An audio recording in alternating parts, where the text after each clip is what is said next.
स्तुति और महिमा होने पाए। हम पिता परमेश्वर को धन्यवाद करते हैं और आप तमाम यहाँ उपस्थित मसीह भाई बहन जो अपने कई एक जरूरी बात और काम को छोड़ के उपस्थित हैं, आपको हृदय से धन्यवाद करते हैं। प्रभु का आत्मा हमारे और आपके साथ वर्ताव करने पर लगातार जैसा हम सीखते आ रहे हैं वचन के द्वारा, प्रभु के वचन में बढ़ते जा रहे हैं, प्रभु के वचन में कुछ बातों को जानकारी लेकर के आगे की ओर जा रहे हैं। प्रार्थना में, वचन में, आराधना में, इन तमाम बातों में प्रभु हमें और आपको अब तक संभाल के रखा। हम धन्यवाद करते हैं उस महान परमेश्वर को। आज भी अपने सुंदर इस मौका को प्रभु ने हमारे जीवन में दिया, आपके जीवन में दिया। अभी हम सुंदर समय में चले आए हैं। आज भी हम परमेश्वर के वचन से कई बातों को सीखने के लिए जा रहे हैं और उन तमाम बातों में परमेश्वर हमारी और आपकी सहायता करने पाए, पवित्र आत्मा हमारी अगुवाई करने पाए। इसलिए आइए हम एक मिनट अपने सर को झुकाएं और आगे वचन में जाने से पहले परमेश्वर की पवित्र आत्मा को मांगे। दयालु पिता, हम धन्यवाद करते हैं स्वामी, पवित्र आत्मा आप अपने नियंत्रण में लेके हमें चलाइए और आशीषित कीजिए। धन्यवाद करते हैं प्रभु, मेरे ओठों पर पवित्र आत्मा आप वास कीजिए। अपने वचन को जो दिया है प्रभु, उन वचनों को प्रभु हमारे हृदय से निकलने के लिए और प्रभु जी उसमें से कई प्रकाश निकल के हमारे भाई बहनों के जीवन को आशीषित करने पाए, आपके हाथ में सौंप देते हैं यीशु मसीह के नाम से, आमीन। परमेश्वर पिता के नाम की महिमा होवे। आज हम परमेश्वर के वचन से फिर आपको एक नई बातों से उत्साहित करने के लिए मैं प्रभु के वचन को लेकर आपके बीच में उपस्थित हूँ। और कई हमारे भाई बहनों ने लिख के दिया है, ये समस्या, वो समस्या, ये बीमारी, वो बीमारी, ये परेशानी, ये दर्द, सारी बातों को लिख के लोगों ने दिया है। तो मैं आपको आज बताने के लिए जा रहा हूँ, निराशा से, बीमारी से, अशांति से, क्लेश से, दर्द से आपको छुटकारा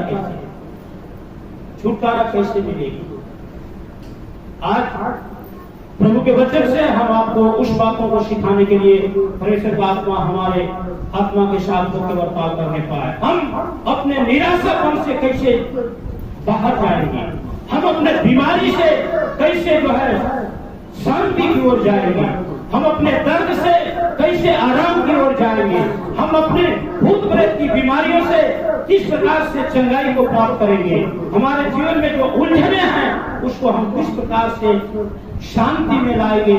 ये तमाम बातों के द्वारा, इन तमाम बातों के द्वारा हम सीखेंगे परमेश्वर के वचन से कि हमें और आपको छुटकारा कैसे है। और वचन बताती है कि धर्मी जन की प्रार्थना से सब कुछ हो जाता है, धर्मी जन की प्रार्थना से सब कुछ हो जाता है। हमारे निराशा से बाहर आने का एक सबसे बड़ा कुंजी, सबसे बड़ा हथियार, सबसे बड़ा उपाय वो है प्रार्थना। वो क्या है? प्रार्थना। प्रार्थना ही हमें सारे बंधन से छुटकारा दिलाता है। हालेलुया। मैं उस आज प्रार्थना के विषय पर आपसे बात करने के लिए चाहता हूं। वचन से कई बातों को हम देखेंगे, किस प्रकार हमारी छुटकारा, कैसे हमारी छुटकारा, किस प्रकार हमारी शांति जो है हमारे अंदर आती है। परमेश्वर हमारे और आपकी सहायता करने पाए। लिखा है प्रार्थना एक ऐसी कुंजी है, प्रार्थना एक ऐसी चाबी है, प्रार्थना एक ऐसा हथियार है, प्रार्थना एक ऐसी दवा है जो हमारे बीमारियों को चंगाई में बदल देता है, हमारे दर्द को शांति में बदल देता है, हमारे परेशानियों को आराम में बदल देता है। और वो है प्रार्थना। क्या है? प्रार्थना। और परमेश्वर का वचन सफाई के साथ कहती है कि धर्मी जन के प्रार्थना से बहुत कुछ होता है। तो हमें और आपको सोचने का दरकार है कि धर्मी कौन धर्मी है। एक जगह में भजन संहिता में परमेश्वर का वचन कहता है धर्मी जन को इस दुनिया की कोई भी अच्छी से अच्छी वस्तुएं कभी भी प्रभु उससे अलग नहीं करता है, वो अच्छी सी अच्छी वस्तुओं से उसको भरपूर करता है। धर्मी जन कभी भूखे नहीं पड़ता है। कई बात को मैं कह सकता हूँ, कई बात को मैं बोल सकता हूँ। धर्मी जन के लिए, धर्मी जन के लिए, धर्मी जन के लिए उसके पत्ते कभी मुरझाते नहीं हैं। गणेश का पहला अध्याय में लिखा है, उसके पत्ते कभी मुरझाते नहीं हैं। वो अपने समय पर फलता है, अपने समय पर हर काम में आशीषित होता है। इसलिए लिखा है कि जो कुछ भी वो मनुष्य करता है उसमें सफल हो जाता है, सफल हो जाता है। जोर से बोलिए प्रभु यीशु मसीह की। सोचना है हमें और आपको, मेरे प्यारे भाई और बहन, मसीह में हमारे भाई बहन, धर्मी जन, धर्मी जन, धर्मी जन की प्रार्थना से, धर्मी जन की प्रार्थना से आप लगातार चल जाते हैं, लगातार आप आराधना करते हैं, लगातार आप वचन पढ़ते हैं, लगातार आप जो है कई शिक्षाओं को प्राप्त करते हैं। लेकिन यदि आपके अंदर धार्मिकता नहीं है, यदि आपके अंदर जो है शुद्धता नहीं है, आपके अंदर पवित्रता नहीं है, आपकी प्रार्थना अनसुनी हो जाती है। कई बार हम निराश हो जाते हैं, हमारी प्रार्थना नहीं सुनी जा रही है, हमारी गिनती नहीं सुनी जा रही है। लगातार प्रार्थना कर रहे हैं, वचन को पढ़ रहे हैं, पास्टर जी ने कहा है प्रार्थना करो, वचन पढ़ो, सब हो जाएगा। उसके बावजूद भी हम शांति को नहीं प्राप्त कर सकते हैं। कारण कि प्रार्थना तो हम करते हैं, लेकिन हमारी प्रार्थना शुद्धिकरण के साथ नहीं हो पाती है, हमारी प्रार्थना पवित्रता से नहीं हो पाती है। और परमेश्वर का वचन कहता है कि पवित्रता से शोभायमान होकर यहोवा का पवित्रता से शोभायमान होकर, पवित्र केवल होकर नहीं। वचन बतलाती है कि यदि तुम्हारी धार्मिकता, यदि तुम्हारी प्रार्थना, यदि तुम्हारी आराधना, यदि तुम्हारा वचन पढ़ना, यदि तुम्हारा जो है प्रार्थना करना शास्त्रियों और फरीसियों से बढ़ के नहीं हुआ, इस समाज के लोगों से बढ़ के नहीं हुआ, तो तुम परमेश्वर के लायक नहीं हो, नहीं हो। मसीह में आने के बाद कोई एक लोग बोलता है हमें तो कुछ करना ही नहीं है, सब छूट गया, सब छोड़ दिए, हमें कुछ नहीं करना है। लेकिन याद रखिए, याद रखिए, मसीह में आने के बाद परमेश्वर की योजना है आपके जीवन से कि मेरे बेटा, मेरे बेटी, यदि तुम्हारी धार्मिकता, यदि तुम्हारी प्रार्थना, यदि तुम्हारा वचन पढ़ना, यदि तुम्हारा आराधना करना इन दुनिया के लोगों से अगर बढ़ के नहीं हुआ, तो तुम मेरे लायक नहीं, तुम्हारी प्रार्थना नहीं सुनी जाएगी, तुम्हारी आराधना स्वीकार नहीं की जाएगी, तुम्हारी विनती सुनी नहीं जाएगी। मैं आज आपसे निवेदन के साथ कहने के लिए चाहता हूं, प्रार्थना जो धार्मिकता के साथ, शुद्धता के साथ, पवित्रता के साथ होकर के जो प्रार्थना करता है, उस व्यक्ति के बारे में लिखा है कि वो व्यक्ति कभी भी भूखा नहीं रहता है। Hallelujah, hallelujah. वो व्यक्ति जो है जो कुछ भी करता है उसमें सफल हो जाता है। वो व्यक्ति, उसके जीवन में अगर बहुत सारी जरूरतें हैं, उसकी सारी जरूरत को परमेश्वर कहता है कि तुम्हारी एक भी जरूरत बाकी नहीं रहेगी, सब पूरा किया जाएगा। उस आदमी की प्रार्थना, उस व्यक्ति की प्रार्थना सुनी जाती है। यदि आप बीमारी में हैं, यदि आप चिंता में हैं, यदि आप उलझन में हैं, मेरे साथ एक वचन को खोलिएगा, पढ़िएगा, पढ़िएगा जल्दी से। जो भजन संहिता 84 उससे पहले कि मरकुस 9 और उसका 27 पद को जरा पढ़िएगा। मरकुस की सुसमाचार 9 अध्याय, जल्दी से वचन को निकाल कर जैसे बोला जाए उसे जल्दी निकाल के आप पढ़ने की कोशिश करें। 9 अध्याय उसका 27 पद। परमेश्वर का वचन बड़ी सफाई के साथ में कहता है, अगर बीमारी में हो, अगर चिंता में हो, अगर उलझन में हो, दर्द में हो, समस्या में हो, सुनो प्रभु का वचन क्या कहता है। परंतु यीशु मसीह ने उसका हाथ पकड़ के उसे उठाया और वो खड़ा हो गया। मरकुस 9 और 27।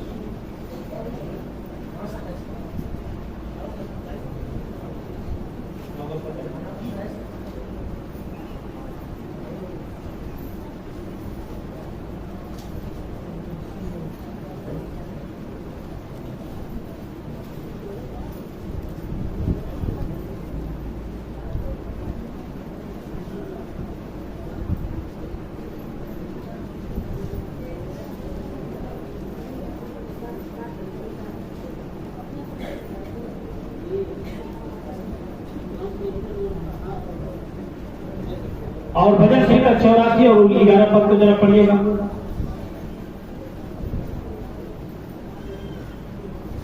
भजन संहिता 84 उसका 11 पद। क्योंकि यहोवा परमेश्वर सूर्य और भान है यहोवा अनुग्रह करेगा और यहोवा अनुग्रह करेगा महिमा देगा और महिमा देगा। और जो लोग खरी चाल चलते हैं खरी चाल चलते हैं उनसे वह कोई उनसे वह कोई अच्छा पदार्थ न छोड़ेगा। अच्छी वस्तु रख नहीं छोड़ेगा, रख नहीं छोड़ेगा, रख नहीं छोड़ेगा। ताली बजा के परमेश्वर का धन्यवाद करें। लिखा है कि उनसे जो शुद्धता के साथ परमेश्वर से प्रार्थना करते हैं, उनसे जो पवित्रता के साथ होकर के परमेश्वर से प्रार्थना करते हैं, उनसे जो भक्ति के साथ होकर के अपना जीवन बिताते हैं, परमेश्वर का वचन कहता है कि उस व्यक्ति से कह रहा है कि उत्तम से उत्तम वस्तुओं की कोई भी घटी नहीं, जो खरी चाल चलते हैं। प्यारों परमेश्वर के जन, ये प्रार्थना हमारे जीवन को बहुत बड़ा मजबूत बना सकता है। उस धर्मी आदमी की प्रार्थना को कह रहा है, उस धर्मी व्यक्ति के बारे में कह रहा है, उस व्यक्ति के बारे में कह रहा है। प्रार्थना ही एक ऐसी चीज है, प्रार्थना ही एक ऐसा शब्द है, प्रार्थना ही एक ऐसी वस्तु है जिसके द्वारा कह रहा है कि उस व्यक्ति को जो खराई से चल के, शुद्धता से चल के और पवित्रता से चल के जो प्रार्थना करता है, प्रार्थना करता है। केवल आज मैं प्रार्थना के ऊपर ही बात करूंगा। प्रार्थना करता है, उसके लिए प्रभु का वचन कहता है जो कुछ जो करता है वो सफल हो जाता है, और उसके लिए जो है दुनिया की उत्तम से उत्तम वस्तुओं की कोई भी कमी नहीं रहती। चाहे आपके मन में कोई भी लालसा, चाहे आपके मन में कोई भी विचार हो, चाहे आपके मन में कोई भी योजना हो, परमेश्वर कहता है जो खरी चाल चलती है प्रार्थना करता है, उसके लिए कहा गया, उसके लिए कहा गया।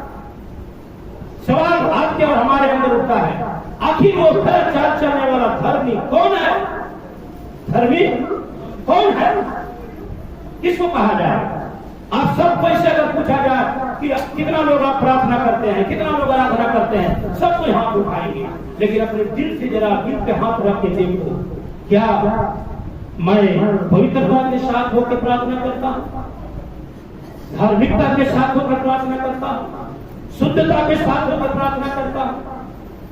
अपने को जांचिए, अपने को जांचिए। वो व्यक्ति धर्मी होता है, वो व्यक्ति धर्मी कहलाता है, वो व्यक्ति हर काम में सफल होता है, वो व्यक्ति हर बीमारी से छुटकारा पाता है, वो व्यक्ति हर समस्या से जो है अलग हो जाता है। वो जो परमेश्वर की आज्ञा का पालन करते हुए उसकी राहों पर चलता है, उसकी राहों पर चलता है। ताली बजा के प्रभु का धन्यवाद। उसको धर्मी करके कहा जाता है। आप लगातार 3 दिन उपवास प्रार्थना करें, आपके अंदर शुद्धता नहीं है, आपके अंदर पवित्रता नहीं है, तो आपका 3 दिन या 13 दिन भी प्रार्थना करोगे लेकिन कोई भी सुनवाई नहीं हो सकता।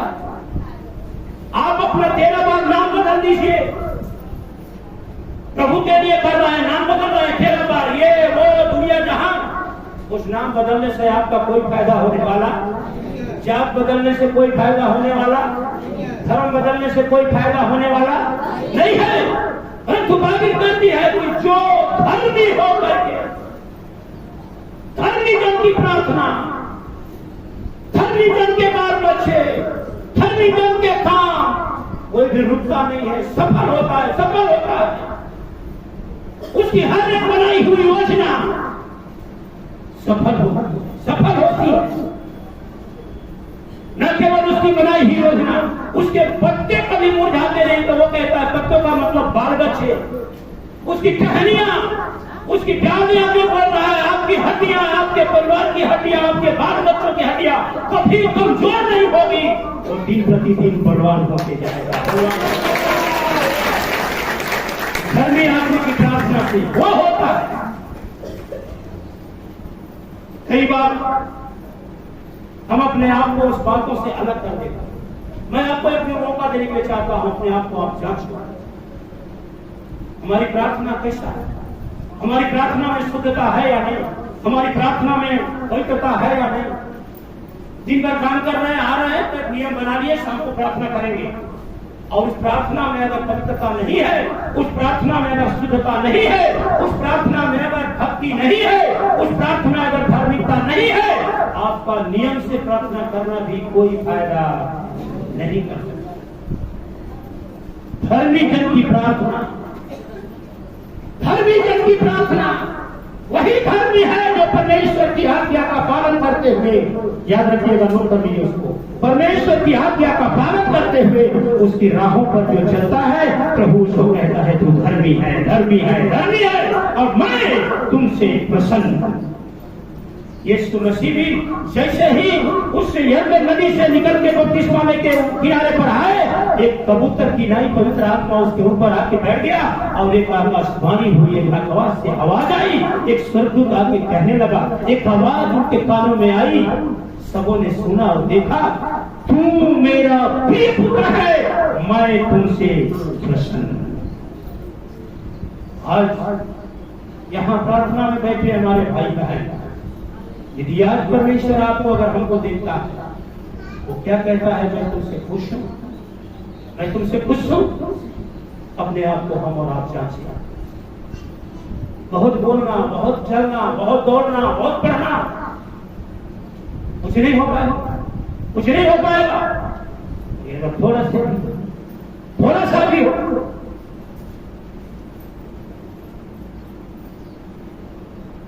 धर्मी आदमी की प्रार्थना से सब कुछ होता है। धर्मी जो विश्वास से जीता है, रोटी चावल दाल से नहीं, विश्वास से जीता है, और धर्मी जन जो कुछ भी करता है उसमें सफलता को प्राप्त होता है, सफलता को प्राप्त होता है। कई बार हमारे जीवन में प्रार्थना नहीं रहने के चलते, अगर जिस मनुष्य के अंदर प्रार्थना नहीं है, मैं आपको आगे वचन से बताने के लिए चाहता हूं, उसका जीवन कैसा है, उसका जीवन कैसा हो जाता है। जो है एक वचन मेरे साथ जो है पढ़िएगा, मत्ती रचित सुसमाचार 12 अध्याय और 43 तक को, 12-43।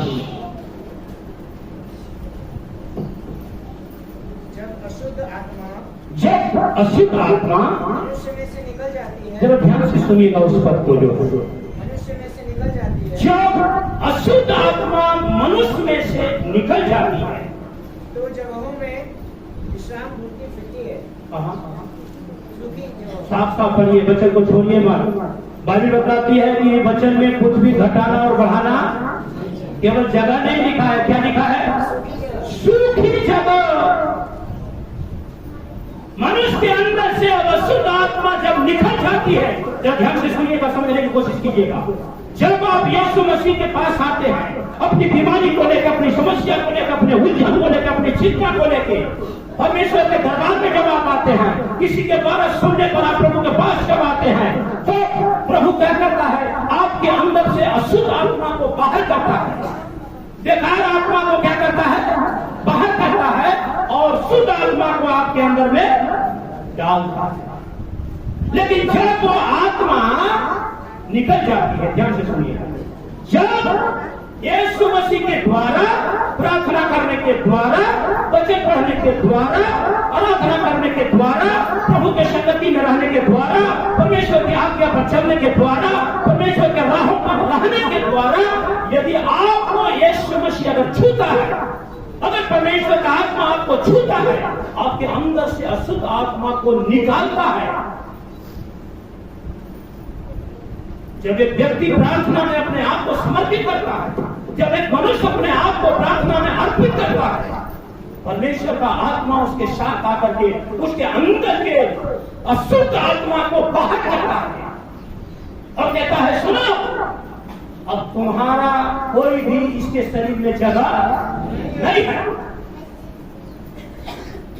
बड़े बड़े यहाँ शैतान वाले लोग जो आते हैं, कभी कभी खिलाना शुरू कर देंगे तो बोलेंगे नहीं जाएंगे, हम सेना हैं, हम ये हैं, हम बलवान हैं, कई प्रकार की बात को बोलते हैं दुष्ट आत्मा वाले। लेकिन जब यीशु मसीह के सामर्थ नाम से, सामर्थी नाम से जब वो शुद्ध आत्मा बाहर आती है, चला जाती है यीशु मसीह के नाम से, यीशु के दांत में से वो निकल के चला जाता है उस शरीर को छोड़ के, आदमी सही हो जाता है, पवित्र आत्मा इसमें आ गया, शुद्ध आत्मा आपके अंदर में आ जाता है। लेकिन ध्यान रखिए, वो अशुद्ध आत्मा जो आपसे निकला है वो कभी बैठा नहीं है, वो बैठता नहीं है। क्या लिखा है? वो सूखी जगहों को ढूंढते फिरती है। सुनिएगा, सूखी जगहों में जाना चाहती है। और सूखी जगह का मतलब मैं आपको बताने के चाहता हूं, हमारे जीवन में प्रार्थना अगर नहीं है, हमारे जीवन में अगर वचन का ज्ञान नहीं है, हम अगर अपने जीवन में वचन को जो है महिमा नहीं देने वाले हैं, आराधना हमारा शुद्धिकरण के साथ नहीं है, हमारा जीवन सूखापन है। हमारा जीवन कहाँ है? प्रभु ने चंगाई दिया, प्रभु ने आपको आशीष दिया, प्रभु ने आपको शक्ति दिया, प्रभु ने आपको ताकत दिया। लेकिन यदि लगातार मैं 3 महीने आपको सिखाया हूं वचन से, और इसे लेकर के शायद मई तक सिखाया हूं कि जो कुछ परमेश्वर से हमने पाया है, और उस तीमुथियुस को कहता है जो कुछ परमेश्वर ने हमें और आपको दिया, जो आशीष, जो अनुग्रह, जो अभिषेक, जो सामर्थ जो प्रभु से हमें मिली है, उसको खोले न पाए, खोले न पाए, खोले न पाए। इसलिए आओ हम भय और भक्ति के साथ होकर ऐसा प्रार्थना करें, ऐसा आराधना करें, ऐसा हम वचन को पढ़े कि हमारे अंदर कभी भी अशुद्ध आत्मा आने न पाए। मैं एक और बात आपको सिखाया हूं, शैतान आपके दौलत को जो है कुछ नहीं करने के लिए चाहता है, आपके संपत्ति के ऊपर वो हावी नहीं होता है, आपके खजाने के ऊपर वो हावी नहीं होता है। अगर हावी होता है तो आपके पवित्र आत्मा के ऊपर हावी होता है कि तुम्हारा पवित्र आत्मा थोड़ा सा गड़बड़ा जाए, अशुद्धि आ जाए और मैं आपके ऊपर हावी हो जाऊं।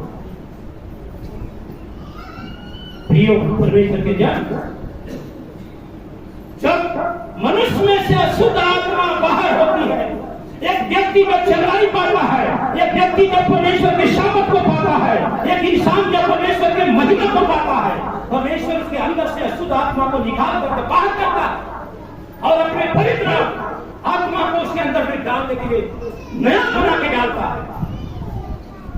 आदमी आता है, कहता है सर जी अब आज से मैं यीशु को पा लिया हूं, अब छोड़ने वाला नहीं। आप जो करेंगे वो करेंगे। क्या करेंगे? जो कहेंगे। मैं वो आपको पास्टर जी बोल दिया, भाई आप प्रार्थना करना, सुबह शाम प्रार्थना करना, वचन पढ़ना, आराधना करना, दान देना, दशमांश देना, सब करना। जी जी जी जी, हालेलुया हालेलुया।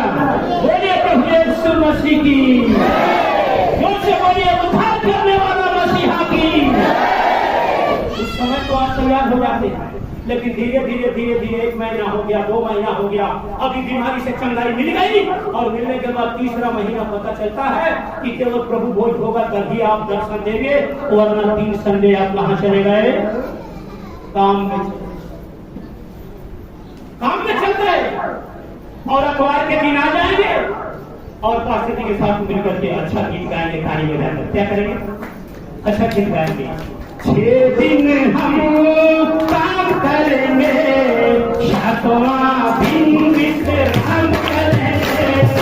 6 दिन हम काम करेंगे, 7वां दिन विश्राम करेंगे। 6 दिन हम काम करेंगे, 7वां दिन विश्राम करेंगे। सुख दिए प्रभु के लिए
दूर हो जाएगा। आराधना में केवल प्रार्थना करेंगे, ऐसा नहीं, लगातार प्रार्थना करेंगे, सुबह शाम दोपहर रात, सुबह भोर में।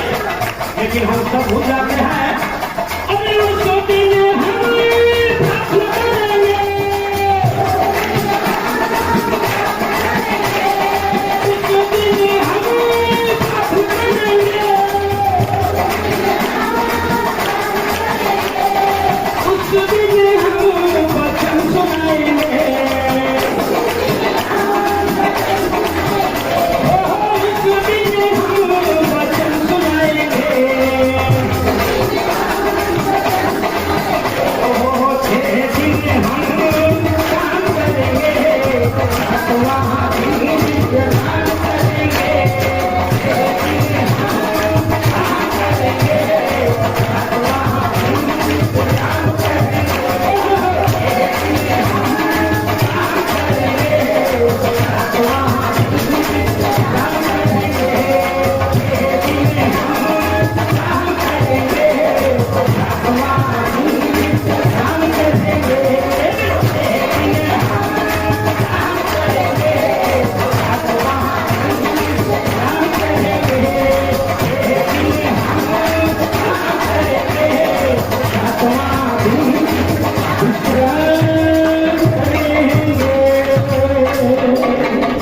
ये परमेश्वर के लिए धर्मी जन का आदर है, ये धर्मी जन की शिक्षा है, ये धर्मी जन के अंदर का ये गुण है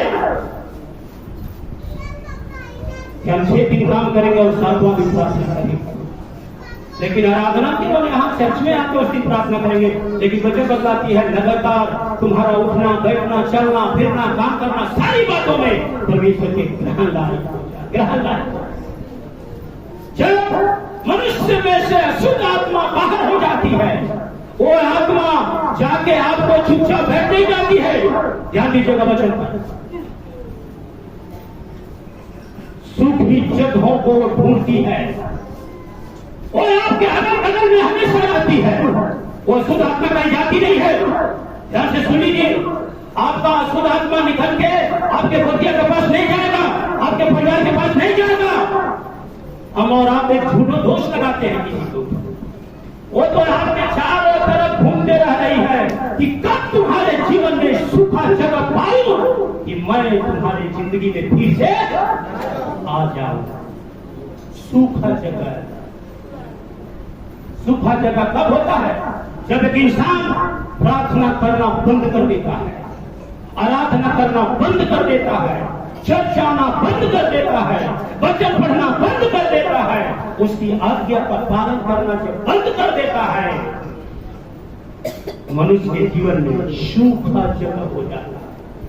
मनुष्य के जीवन में क्या हो जाता है? सूखा जगह हो जाता है।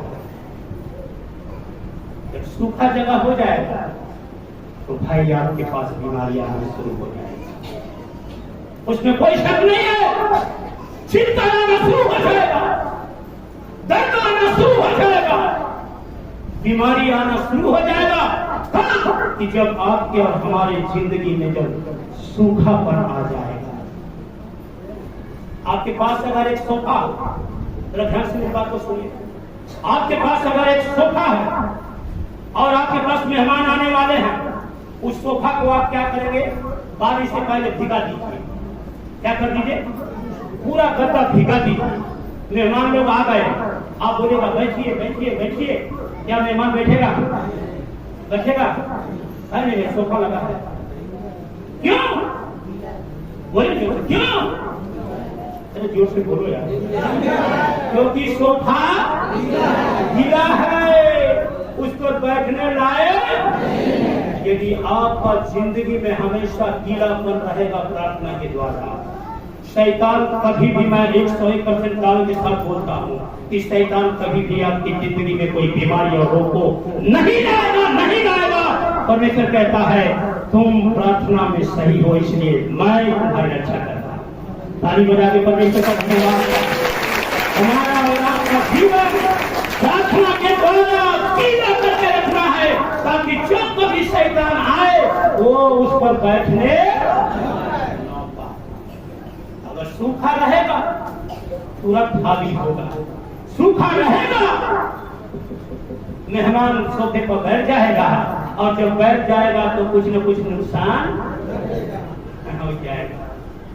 यदि हमारे और आपके जीवन में अगर सूखापन है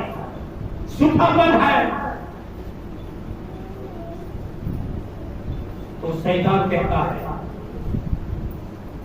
हम लोग बहुत बड़े बड़े परमेश्वर के दासों के बारे में देखते हैं, बहुत बड़े बड़े लोगों के जीवन के बारे में देखते हैं। लोगों का जीवन सूखा हो गया। 6 महीना बहुत ठीक थे। कई गवाही लोग बोलते हैं, सर जी जब प्रभु के पास आए थे 6 महीना एकदम इतना बढ़िया से रहे, कोई बीमारी नहीं आया, कोई चिंता नहीं आया, बहुत अच्छा, प्रभु का धन्यवाद हो कि उसने मुझे ध्यान नहीं किया। लेकिन 6 महीना के बाद थोड़ा थोड़ा धीरे धीरे छठा बंद हो गया। कारण आपके जिंदगी में सूखापन धीरे धीरे आ रहा है। प्रार्थना करना कम हो रहा है, आराधना करना कम हो रहा है, वचन पढ़ना कम हो रहा है, भक्ति करना कम हो रहा है।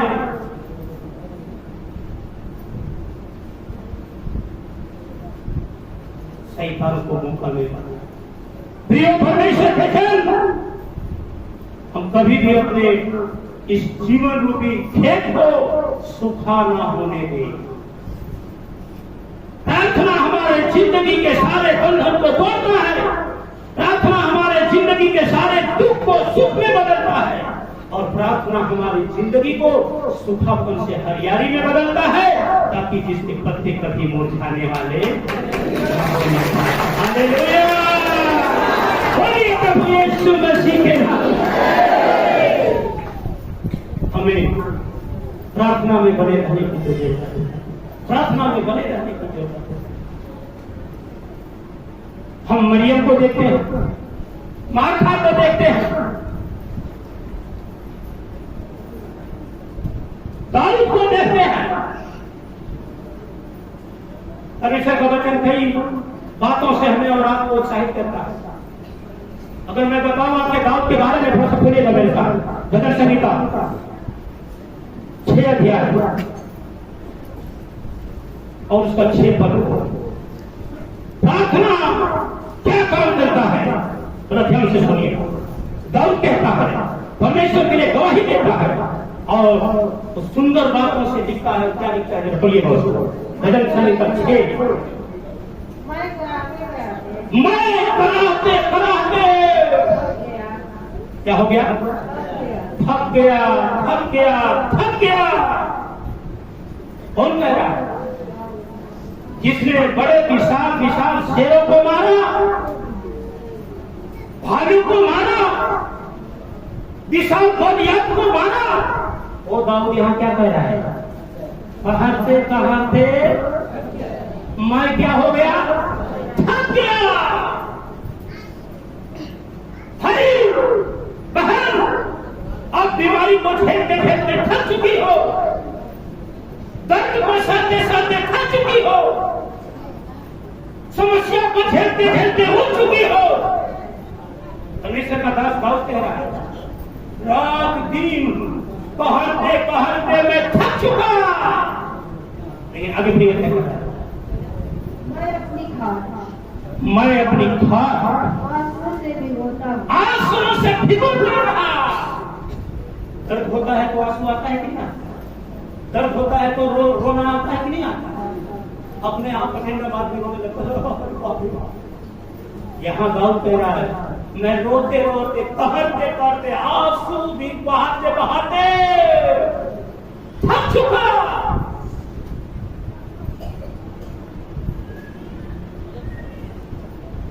मैं अपने आंसुओं से अपने खाट को भिगा देता।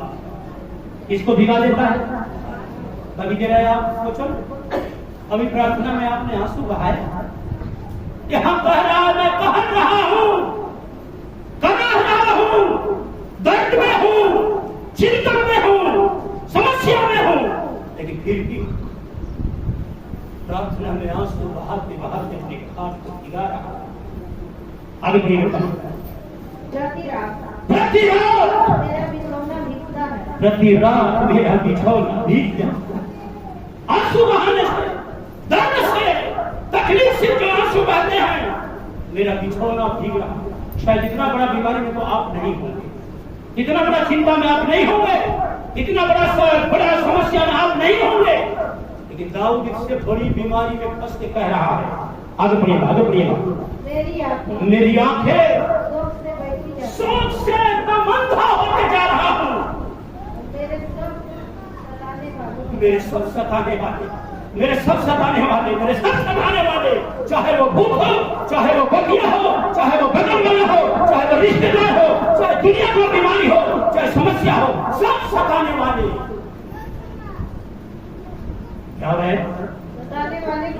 सताने वाले के कारण मेरी सारी नसें, मेरी सारी हड्डियां, मेरी सारी आंखों की रोशनी धुंधली हो गई। लेकिन वही बात था। एक जगह और पढ़िएगा, भजन संहिता 69 उसका तीसरा पद, उसका तीसरा पद को पढ़िएगा। मैं पुकारते थक गया, हालेलुया। जोर से प्रभु का धन्यवाद करो, ताली बजा के धन्यवाद करो।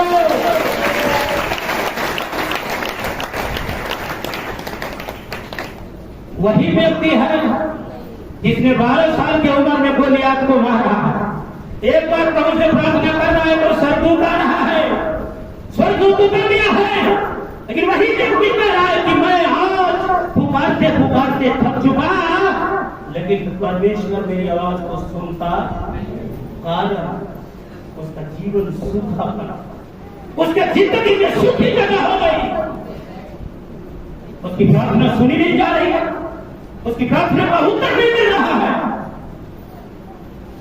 दाऊद के अंदर से भी अशुद्ध आत्मा जो बाहर निकला था, जब बाहर निकला था उसने विशाल गोलियात को मारा, अपनी भेड़ बकरियों के चराने के समय सिंहों को फाड़ डाला, लेकिन वही जो उसकी जिंदगी में सूखापन आया, प्रार्थना की कमी आई, वो कह रहा है पुकारते पुकारते मैं थक गया, मेरा गला सूख गया है, और अपने परमेश्वर की बात जोहते जोहते मेरी आंखें धुंधली हो चुकी है। सुख हर जगह दाऊद के जीवन में आया, फिर से अशुद्ध आत्मा उसके पास आया। एक और जगह पर आया 94 भजन संहिता 94 उसका 19। ये बात को ध्यान से सुनिएगा। निराशापन से आशा में कैसे जाएंगे, बीमारी से अशांति में कैसे जाएंगे, शांति में कैसे जाएंगे, मैं वहां ले जाने के लिए चाहता हूं। ये कहानी बताने का मतलब कि इतना दर्द में होने के बाद आखिर उसने क्या किया कि वो शांति को पाया, आखिर अल्लाह से रखा होगा। पढ़िएगा 94 उसका 19 पद को। जब मेरे मन में बहुत सी चिंताएं होती है,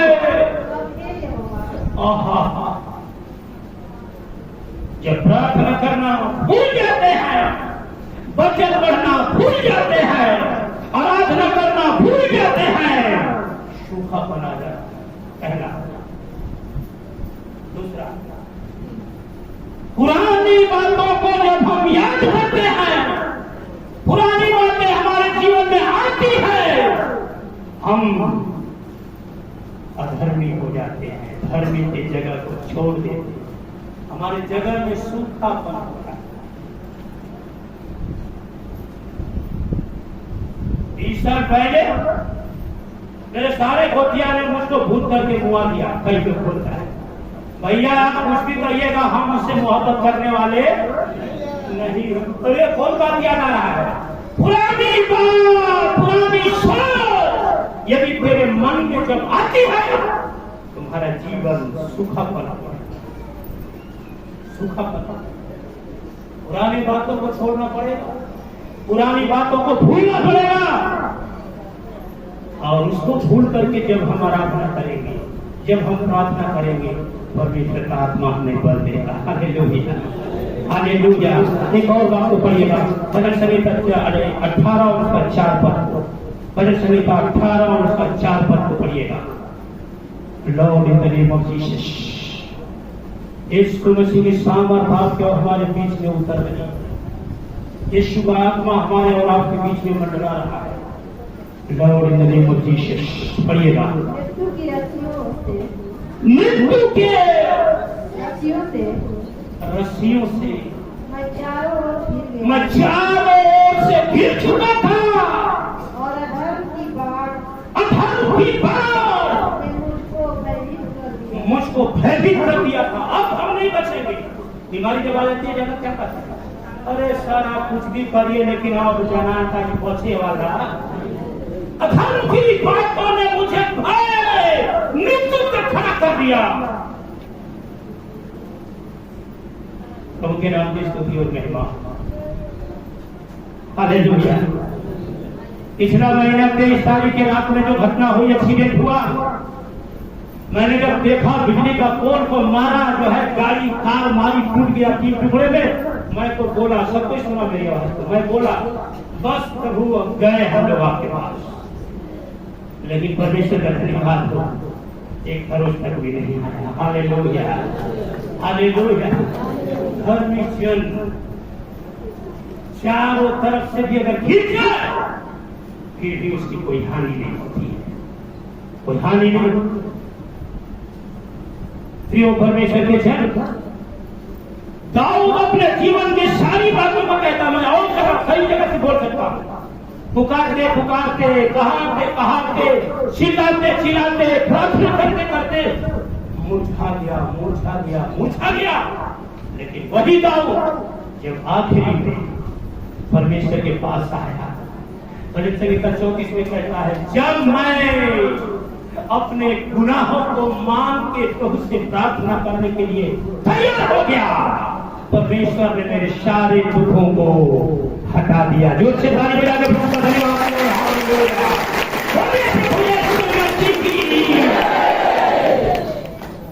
जब मैंने अपना गुनाह मानने के लिए तैयार हो गया, गुनाह करके मानने के लिए तैयार नहीं है तो भी आपके जीवन में सूखापन आ जाएगा। उस समय भी आपकी जिंदगी में सूखापन आएगा। प्रार्थना नहीं करेंगे, जिंदगी में सूखापन आ जाएगा। पुरानी बातों को याद करते रहेंगे, जिंदगी में सूखा जगह आ जाएगा। फिर गुनाहों को अपना जब तक कबूल नहीं करेंगे तब तक हमारी जिंदगी में सूखापन ही रहेगा। लेकिन दाऊद कहता है, जब मैं मान लिया और प्रभु के पास चला गया, उसने मेरी दुआओं को कबूल कर लिया और उसने मेरी दुआओं को सुनकर, न केवल सुनकर के रुक गया, मुझको अपनी सारी बीमारियों से आजाद कर दिया और चंगा कर दिया। हालेलुया, प्रभु यीशु मसीह की। हालेलुया। दूसरा एक बात तो मैं करने चाहता हूं, मरियम और मार्था को हम लोग अच्छा से जानते हैं। मार्था जी खाने पकाने में लग गई, लेकिन मरियम उस प्रार्थना और वचन की बातों में लगी थी। एक प्रार्थना उसके 4 दिन के मरे हुए भाई लाजर को जिंदा कर दिया। आप मुर्दा नहीं हो भाई, आप मुर्दा नहीं है बहन, आप मुर्दा नहीं हो। लेकिन यदि आज के वक्त आप अपने शरीर को प्रार्थना के द्वारा, आराधना के द्वारा, वचन के द्वारा अगर ढीला करने के लिए तैयार है, परमेश्वर कहता है, तेरी सूखी हुई हड्डियों में मैं ताकत देने लगा हूं। तेरे जिंदगी में जो बीमारी है उसको मैं निकाल के बाहर करने जा रहा हूं। तेरे जिंदगी में जो दर्द है, तेरे बाह में जो दर्द है, तेरे घुटनों में जो दर्द है, तेरे कमर में जो दर्द है, तेरे सीने में जो दर्द है, उसको निकाल के मैं बाहर करने जा रहा हूं और तेरी जिंदगी में आशीष को भरने जा रहा हूं। Hallelujah, hallelujah. बस एक काम करना है। एलिया को हम लोग देखते हैं, प्रार्थना के द्वारा उसने क्या नहीं कर दिया। सूखा पड़ा हुआ देश में बादल को ला दिया, बरसात करा दिया। यार मेरे भाई बहन, आज हम वही यीशु की आराधना में उपस्थित हैं, वही यीशु की आराधना में हम और आप एकत्रित हैं। यदि यार हम प्रार्थना के द्वारा, वचन के द्वारा और परमेश्वर के राहों पर चलने के द्वारा अपने गुनाह को मान करके, पुरानी बातों को छोड़ करके यदि हम प्रार्थना करने वाला बन जाएगा, हमारा जिंदगी ढीलापन हो जाएगा। जिस प्रकार उस भीगा हुआ सोफा पर मेहमान नहीं बैठेगा, अगर हमारा जिंदगी में हमेशा ढीलापन रहेगा, शत्रु शैतान भी कभी हमारे जिंदगी में आके बैठने वाला नहीं है, क्योंकि पवित्र आत्मा से हम भरते जाएंगे, पवित्र आत्मा से हम भरते जाएंगे।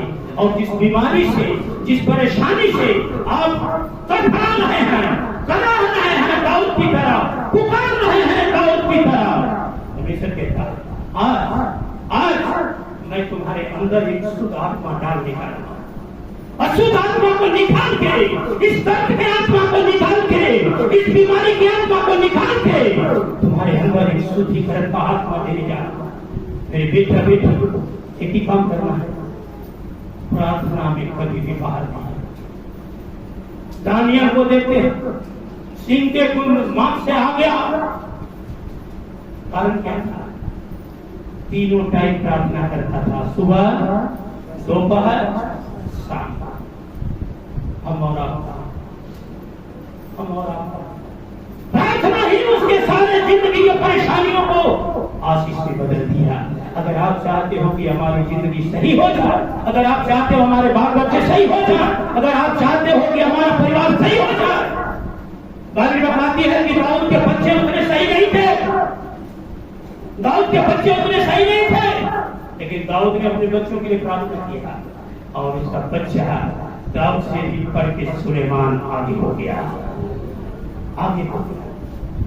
प्रार्थना के बाद, प्रार्थना के बाद यदि आप चाहते हैं कि आज के दोपहर इस समय में हमारे अंदर से बीमारी चली जाए, हमारे घर से गरीबी चली जाए, हमारे जीवन से निराशा चली जाए, हमारे जीवन से समस्या चली जाए, सबको घुटना में आता, सबको घुटना में हम प्रार्थना करेगा। एक ही काम करना है, एक ही काम करना है, प्रार्थना से अपने जीवन को हमेशा भिगा के रखना है। अपने पुरानी बातों को कभी भी अपने जीवन में लाने की कभी भी कोशिश मत कीजिए। अपने गुनाहों को मानने वाला बनिए। परमेश्वर कहता है तेरा जीवन हरियाली से भरपूर हो जाएगा, तेरे बाल बच्चे हरियाली से भरपूर हो जाएंगे, तेरा परिवार आशीषित हो जाएगा। तुम्हारे अंदर जो बीमारियां हैं वो बीमारी यीशु के सामर्थ्य नाम से चंगाई में बदल जाएगा।